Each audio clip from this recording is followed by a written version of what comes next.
Olá, muito bom dia. Muito obrigado mais uma vez pela sua companhia. Está começando mais um programa Agronegócio e eu desejo a você paz e saúde. E no programa de hoje nós vamos falar do desempenho da agropecuária brasileira. Vou falar também do mercado entre o Brasil e a Coreia do Sul. Vamos comentar de logística, a falta de estrutura armazenadora. E o Brasil carece de uma infraestrutura mais contundente do que a que temos hoje. E eu vou conversar com Elton Franco, ele é diretor de vendas e marketing da Bauer. E nós vamos falar da expansão da irrigação lá no Mato Grosso do Sul. O programa Agronegócio já está no ar.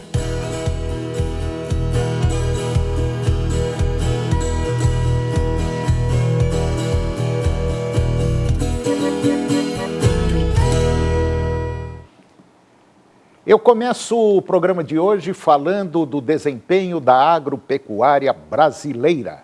E esses dados eles foram agora divulgados na última semana pelo IBGE e mostram que o desempenho da agropecuária no ano passado reforçou a importância do setor agropecuário para o crescimento da economia nacional, segundo a avaliação dos parlamentares da Frente Parlamentar da Agropecuária, a FPA.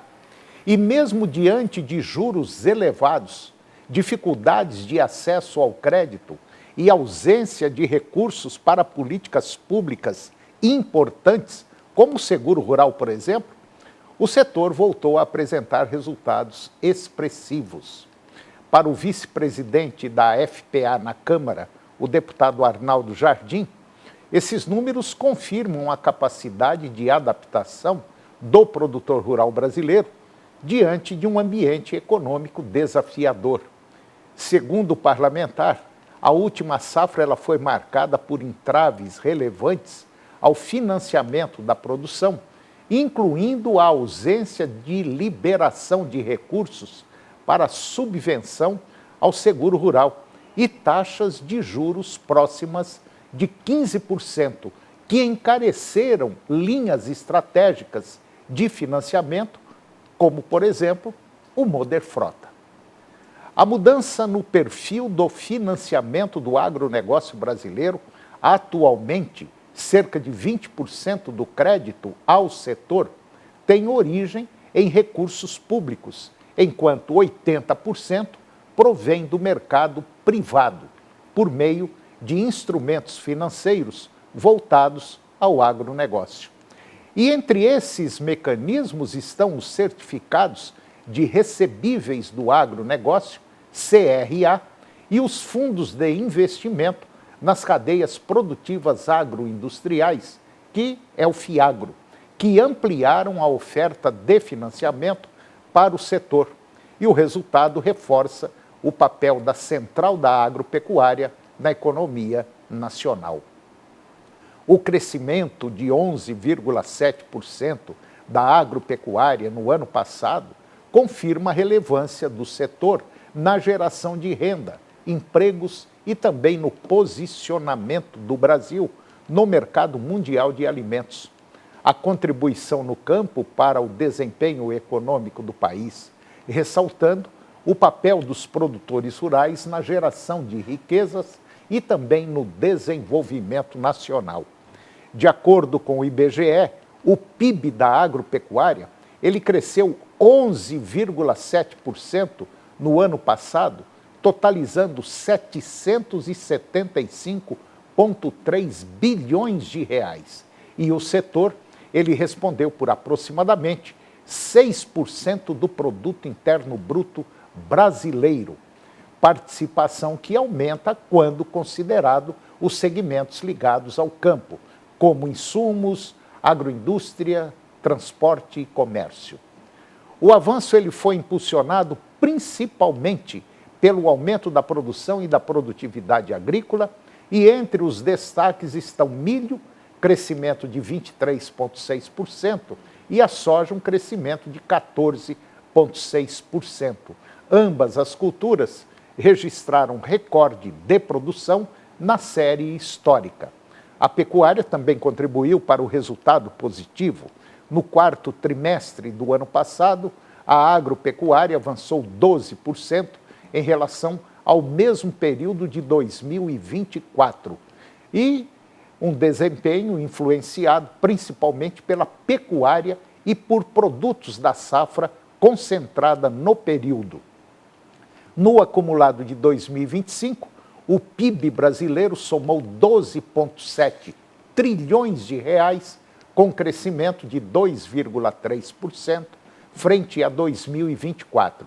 E esse resultado ele foi impulsionado principalmente pela agropecuária, além dos avanços registrados na indústria e no setor de serviços. E agora vamos falar do mercado entre Brasil e Coreia do Sul. O professor da faculdade ESEG, Johnny Mendes, ele observa que fatores geoeconômicos ampliam a relevância da negociação com a Coreia do Sul. Tensões comerciais, reconfigurações tarifárias e disputas por cadeias de suprimento têm levado economias asiáticas a diversificar fornecedores estratégicos. Sempre que há ruídos tarifários ou rearranjos comerciais entre grandes economias, surgem janelas de oportunidade. E o Brasil pode se beneficiar, mas o ponto central continua sendo a eliminação da barreira sanitária. Além do volume, o mercado sul-coreano ele é reconhecido pelo alto valor agregado. Trata-se de um destino premium, com demanda por cortes específicos e rigorosos, e também um critério aí muito rigoroso de qualidade. Não é apenas uma questão de ampliar destinos, é acessar um mercado que pode elevar o valor médio das exportações brasileiras. E isso exige adequações produtivas, industriais e sanitárias. A própria missão técnica também serve para alinhar expectativas e padrões, e as negociações também se inserem em uma agenda estratégica mais ampla. A Coreia do Sul é altamente dependente da importação de minerais críticos utilizados em cadeias de semicondutores, baterias, veículos elétricos. O Brasil, por sua vez, reúne vantagens estruturais relevantes, incluindo a maior concentração mundial de reservas de nióbio, além de volumes expressivos de grafita, níquel, lítio e terras raras. O desafio brasileiro não é a capacidade produtiva, é alinhamento regulatório e sanitário. Uma vez superadas essas etapas, o potencial de expansão comercial e de diversificação da pauta exportadora é muito relevante. E agora vamos falar um pouco de logística. A logística brasileira entrou em 2026 menos tolerante a desperdícios. Depois de um ciclo prolongado de juros elevados, retração de consumo e aumento no custo do diesel, o setor de transporte rodoviário de cargas passou a operar com margens comprimidas e menor espaço para improviso.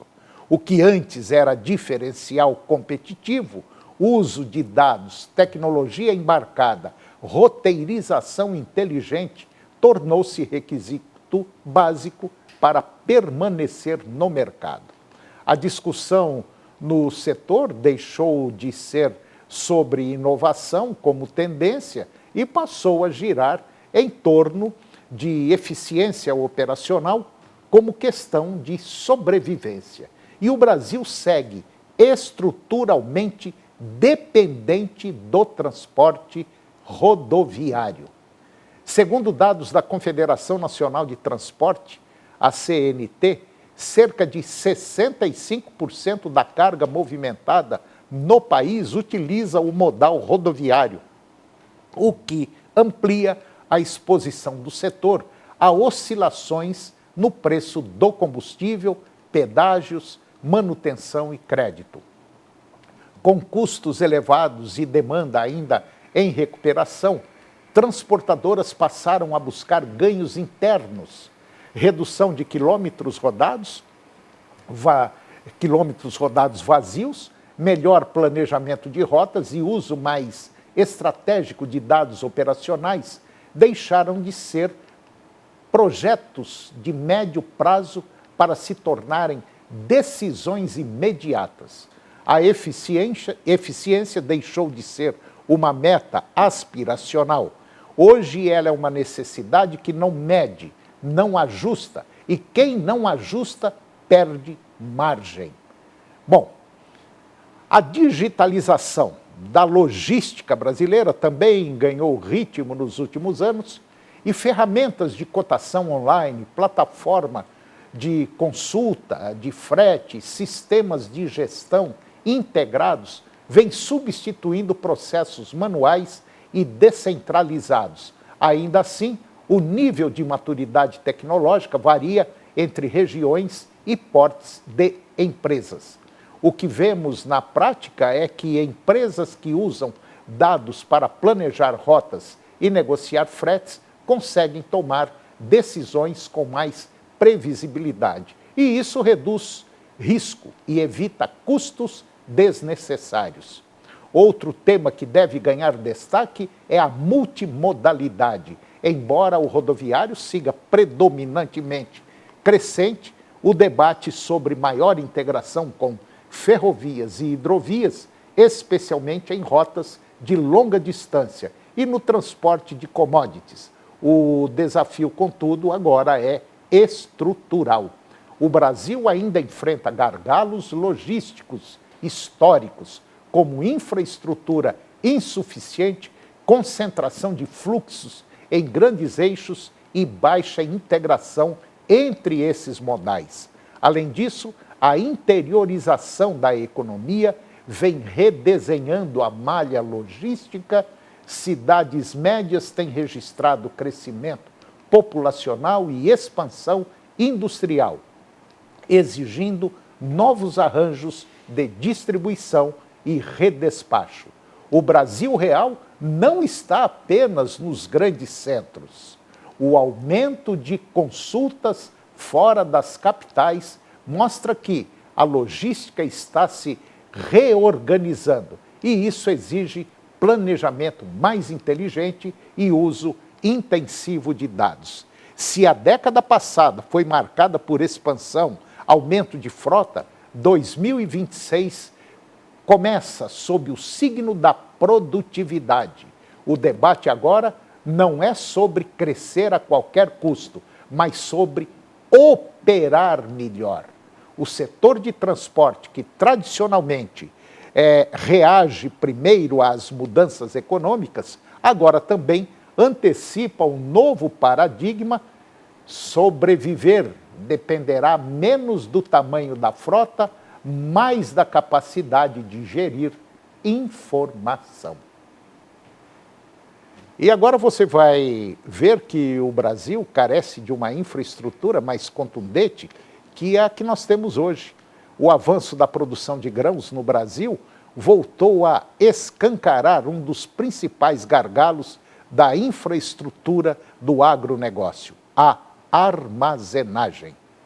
Com a safra nacional estimada em cerca de 353 milhões de toneladas neste ano, o país tem capacidade estática para guardar apenas 218 milhões de toneladas, o que deixa um déficit expressivo em plena expansão da produção. O país deveria ter 20% mais capacidade do que o tamanho da safra. No Brasil, isso deveria ser, no mínimo, 424 milhões de toneladas. Só temos 218 milhões. Faltam, portanto, 206 milhões de toneladas. Isto sim é um gargalo. O descompasso entre produção e estocagem é um dos principais freios à competitividade do agronegócio brasileiro. Sem estrutura suficiente para assegurar a safra, muitos produtores acabam realizando a venda imediata, justamente no período em que a oferta é maior e os preços tendem a recuar. O problema é ainda mais grave do que parece nos números oficiais.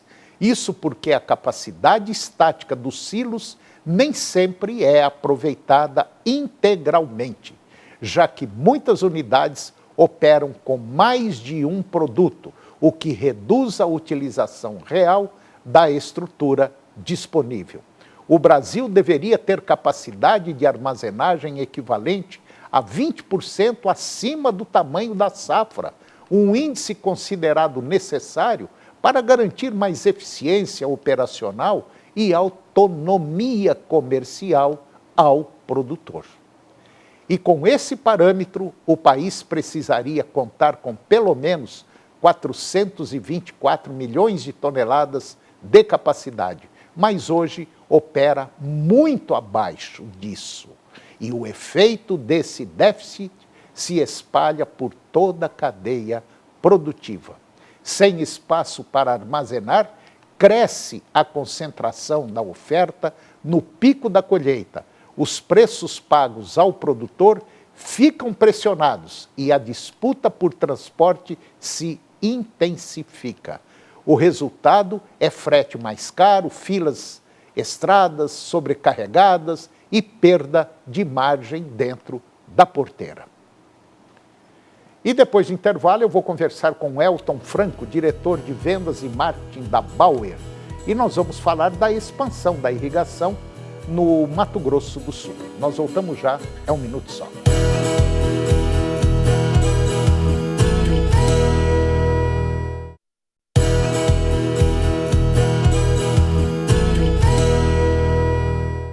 Nós estamos de volta e agora eu vou conversar com Elton Franco. O Elton, ele é diretor de vendas e marketing da Bauer. E nós vamos falar da expansão da irrigação, principalmente lá no Mato Grosso do Sul. Elton Franco, muito bom dia, muito obrigado pela sua presença. É um prazer tê-lo aqui. Tudo bem? Tudo bem. E vocês, como é que tá? Bom dia a todos. Obrigado por essa oportunidade de estar falando um pouco mais de irrigação. É um assunto realmente relevante para o nosso mercado. É verdade. Bom, o Elton, me fala um pouquinho da Bauer. A Bauer é uma empresa nova no Brasil, ela é brasileira. Me fala um pouquinho assim, só para a gente dar uma situada. Bacana. A Bauer é uma empresa, ela tem origem austríaca, ela já tem mais de 50, 60 anos, né, que existe a irrigação dentro do seu negócio, né, e de uma certa forma ela veio para o Brasil mais ou menos aí 2016, né, onde ela trouxe um leque, né, um braço para o Brasil, olhando, né, o potencial que existe aqui de irrigação, né. A gente tem muito recurso hídrico, muita energia, e isso tem uma capacidade de gerar impacto, né, no campo. Então, a Bauer, ela tem essa origem austríaca, ela veio para o Brasil, hoje ela se situa aqui em São João da Boa Vista, em São Paulo, onde a gente tem toda a produção, né, e a nível Brasil temos aí mais de 18 revendas, né, que estão presentes para atender nossos clientes no Brasil todo. Tá. Agora, vocês, a Bauer, ela trabalha só com sistema de pivô central ou também tem outros sistemas de irrigação? Exatamente, boa pergunta. O core principal, né, da Bauer acaba sendo o pivô central, né, onde é utilizado irrigação principalmente para grandes e médias áreas, né, mas para pequenas áreas também, né, a Bauer tem utilizado cada vez mais outras soluções. A Bauer, ela tem uma origem austríaca, onde na Áustria, vamos dizer, na Europa em si, o pivô não é tão utilizado, né, acaba sendo outros tipos de irrigação. E um deles, principais, né, é o carretel de irrigação. A Bauer, durante anos, né, ela se consolida como uma das líderes mundiais na fabricação de carretéis, né, um carretel de muita boa qualidade, e que hoje a gente no Brasil consegue visualizar, principalmente em usinas, né, usinas de sucroalcooleiras, utilizam esse tipo de irrigação, né? Mas acaba, quando a gente olha para o hectare, né, as áreas alcançadas, o carretel acaba sendo o maior impacto, né, que a gente gera hoje no nosso agronegócio brasileiro.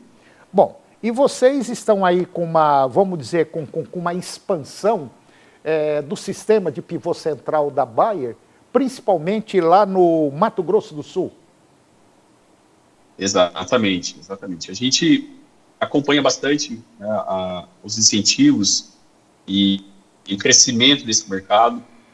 Os estados cada vez mais têm incentivado a irrigação como uma forma de segurança alimentar, né, evitando aí, desdobrando, está indo um pouco mais pela tangente dos problemas que a gente tem de escassez hídrica, e o MS não fica de fora, né? Então, a gente tem visto aí a crescente demanda, né, do uso de irrigação por parte do estado do MS, né? Então, fez da nossa estratégia aumentar as áreas, né, de suporte, de apoio por parte das nossas revendas, por parte dos nossos parceiros, para conseguir atender essa demanda e fazer com que o produtor lá na ponta, né, tenha segurança de que o que ele plantou vai ser colhido, né, no momento, principalmente quando tem de veranico, né, que são nesses momentos onde a gente tem a dúvida se a gente vai conseguir, o produtor vai conseguir colher a quantidade que ele planejou em termos de produtividade. Então, a segurança, a irrigação, ela vem com esse pilar de segurança,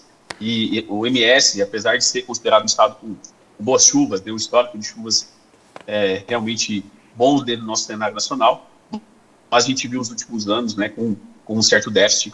Então, a gente percebeu que o mercado estava exigindo essa demanda por parte de irrigação crescente, e a gente acabou fazendo novas instalações dentro do estado do MS para conseguir suportar o produtor sul-mato-grossense. E no caso do estado de Goiás, por exemplo, existe algum trabalho que vocês pretendem fazer aqui? Porque recentemente saiu um levantamento, nós temos ainda aí uma grande área aqui em Goiás, principalmente no Vale do Araguaia, uma grande área aí que o sistema de irrigação via pivô entraria muito bem, viu? Com certeza. Hoje a gente não tem como escapar, né?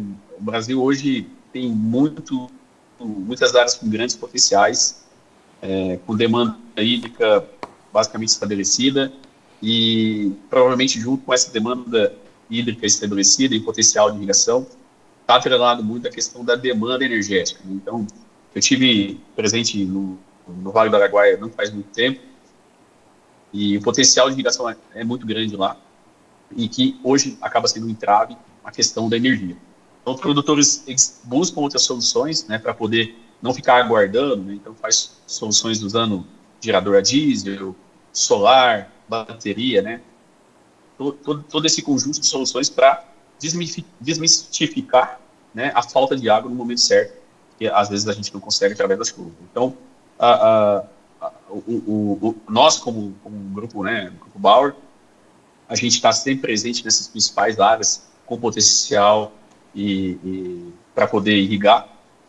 Então, com estrutura de revendas, né, para poder suportar desde o projeto, né, desde a capacitação, desde a instalação, e também o pós-vendas, porque a gente sabe que o produtor ele tem que ter a segurança do começo ao fim, né? Então, na hora que o produto também precisa de alguma manutenção, nós temos equipe capacitada para estar lá. Então, Goiás faz parte desse nosso plano, né? Não só a MS, mas o Goiás, o Brasil todo, a gente tem aí uma revenda muito bem estruturada para poder dar esse suporte necessário para os nossos produtores, né? É verdade, você citou um ponto muito importante.